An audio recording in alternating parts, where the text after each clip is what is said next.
হিন্দু ধর্মের সর্বশ্রেষ্ঠ ও সর্বপ্রধান শাস্ত্র পরম পবিত্র বেদ। বেদ শব্দটি সৃষ্টি হয়েছে বৃৎ ধাতু থেকে, যার উৎপত্তিগত অর্থ হল জ্ঞান বা বিদ্যা। এই জ্ঞান কোনো সাধারণ বইয়ের জ্ঞান নয়, এক অপৌরুষেয় জ্ঞান, অর্থাৎ যা কোনো মনুষ্য দ্বারা কৃত নয়। বেদ প্রসঙ্গে ঋষি মনু বলেছেন, বেদ অখিল বিশ্ব ব্রহ্মাণ্ডের ধর্মের মূল। বেদ 4 ভাগে বিভক্ত: ঋগ্বেদ, যজুর্বেদ, সামবেদ ও অথর্ববেদ। সৃষ্টির প্রথমে আদি পুরুষ ভগবান ব্রহ্মা যোগাসনে সমাসীন ছিলেন, পরমাত্মার চিন্তায় নিমগ্ন ছিলেন এবং তিনি কল্যাণময় পরমেশ্বরের কৃপায় তাহার হৃদয় কন্দরে একটি অস্ফুট নাদ ধ্বনি প্রকাশ পায়। পরে তা থেকেই সর্ববেদের বীজরূপী ব্রহ্ম নাম প্রণব। ভগবান ব্রহ্মা সেই বর্ণরাশি সহায়ে যে শব্দসমূহ উচ্চারণ করলেন, তাই জগতে বেদ বিদ্যা বলে খ্যাত হল। ভগবান ব্রহ্মা সেই অপূর্ব বেদ বিদ্যার বিস্তার করার ইচ্ছায় পুরো শিষ্যানুক্রমে যুগ যুগান্তর চলতে লাগলো। ভগবান নারায়ণ পরাশরের ঔরসে মাতা সত্যবতীর গর্ভে পুত্ররূপে আবির্ভূত হলেন। তার নাম হল কৃষ্ণদ্বৈপায়ন। তিনি বেদ শিক্ষার সুবিধার্থে এক এক শ্রেণীর মন্ত্রসমূহ একত্রে সংগ্রহ করে ঋক, যজু, সাম ও অথর্ব নামে এক বেদের 4টে ভাগ করলেন। এভাবে বেদকে বিভাগ করার জন্যই তার অপর নাম হল বেদব্যাস। এ যাবৎ কাল পর্যন্ত 28 জন বেদব্যাসের সন্ধান পাওয়া গেছে। ব্যাসদেব তার শিষ্য পৌলকে ঋগ্বেদের শিক্ষা দেন, শিষ্য বৈশম্পায়নকে যজুর্বেদের শিক্ষা দেন, শিষ্য জৈমিনীকে সামবেদের শিক্ষা দেন এবং তার শিষ্য সুমন্তকে অথর্ব বেদের শিক্ষা দেন। ব্যাসদেব নিজ পুত্র শুক্লাচার্যকে 4টে বেদেরই শিক্ষা দিয়েছিলেন। বেদের রচয়িতা কেউ নন, সৃষ্টিকর্তা ব্রহ্মা বেদ স্মরণকারী মাত্র। যুগান্তে অর্থাৎ প্রলয়কালে ইতিহাসাদি সহ বেদ অন্তর্নিহিত হলে মহর্ষিগণ স্বয়ম্ভু ব্রহ্মা কর্তৃক পূর্ব উপদিষ্ট সেই বেদ জ্ঞান তপস্যা দ্বারা পুনরায় লাভ করেন। বেদ শব্দের ধাতুগত অর্থ জ্ঞান বা বিদ্যা। বিদ্যা 2 প্রকার: পরাবিদ্যা ও অপরাবিদ্যা। জগৎ কারণ পরম ব্রহ্ম বিষয়ক অলৌকিক জ্ঞানই হল পরাবিদ্যা, আর জাগতিক সম্বন্ধীয় যাবতীয় লৌকিক জ্ঞান অপরাবিদ্যা। বেদে পরা ও অপরা এই 2 বিদ্যাই স্থান পেয়েছে, সেই জন্য বেদকে সর্বজ্ঞানের ভাণ্ডার বলা হয়। গুরু শিষ্য পরম্পরায় যুগ যুগ ধরে শ্রুত হয়ে এসছে এবং এভাবেই প্রচলিত ছিল বলে বেদের অপর নাম শ্রুতি। মন্ত্রগুলিকে যজ্ঞে ব্যবহারের সুবিধার্থে মহর্ষি ব্যাসদেব ঋক, যজু ও সাম এই 3টি ভাগে বিভক্ত করেন। 3 ভাগে ভাগ করার জন্য বেদের অপর এক নাম হল ত্রয়ী। বেদের অপর একটি নাম হল নিগম।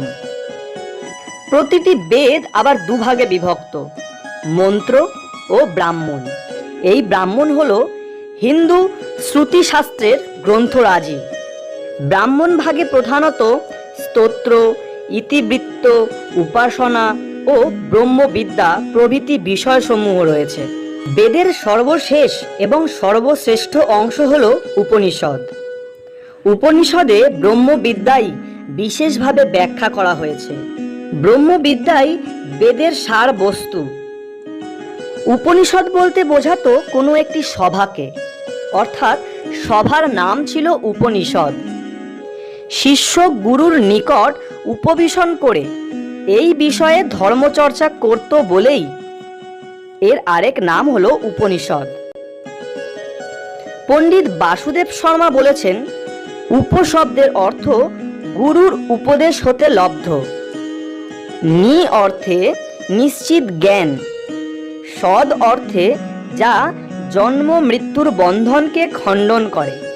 সুতরাং উপনিষদ হল গুরুর উপদেশ হতে লব্ধ যে নিশ্চিত জ্ঞান জন্ম মৃত্যুর বন্ধনকে খণ্ডন করে, তাকেই উপনিষদ বলে।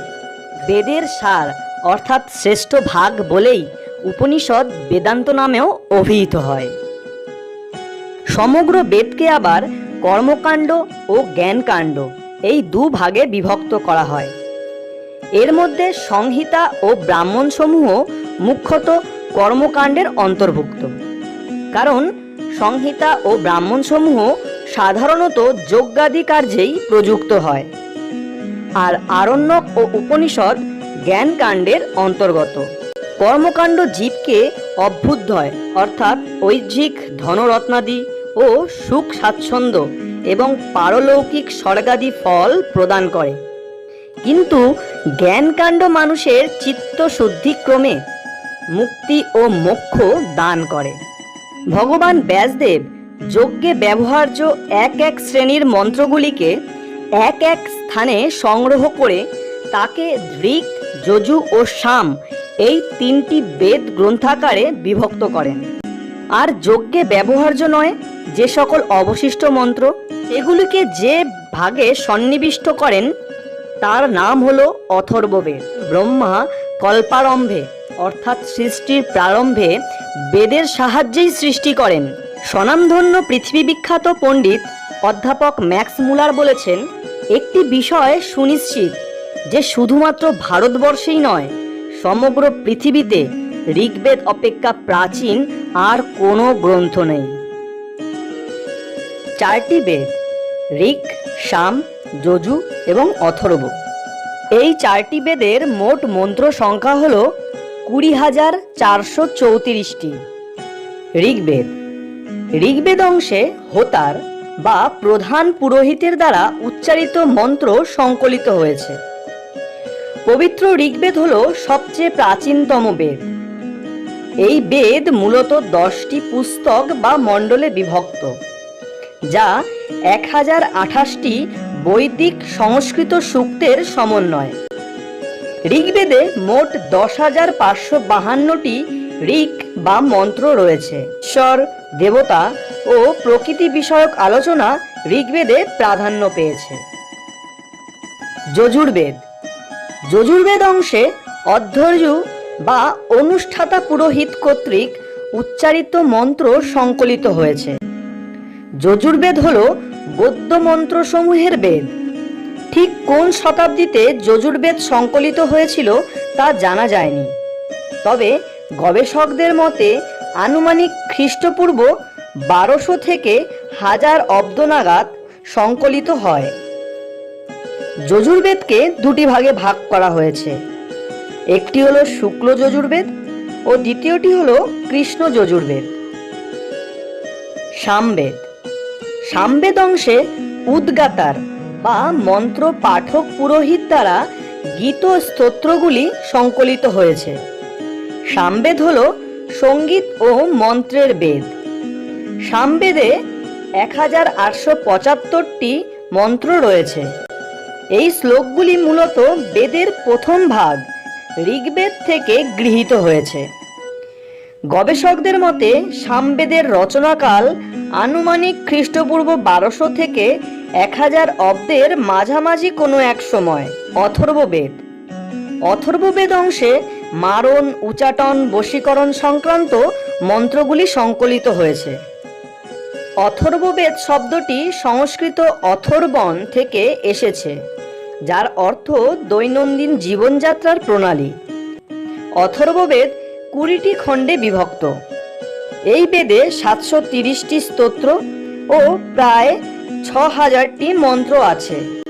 অথর্ববেদের 1/6 স্তোত্র ঋগ্বেদ থেকে সংকলিত।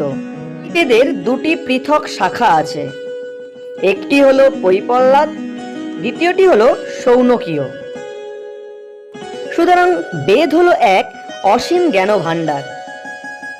ঋক মন্ত্রের দ্বারা যজ্ঞের দেবতাদের আহ্বান করা হয়, যজুর মন্ত্রের দ্বারা তাদের উদ্দেশ্যে আহুতি প্রদান করা হয় এবং সাম মন্ত্রের দ্বারা তাদের স্তুতি করা হয়।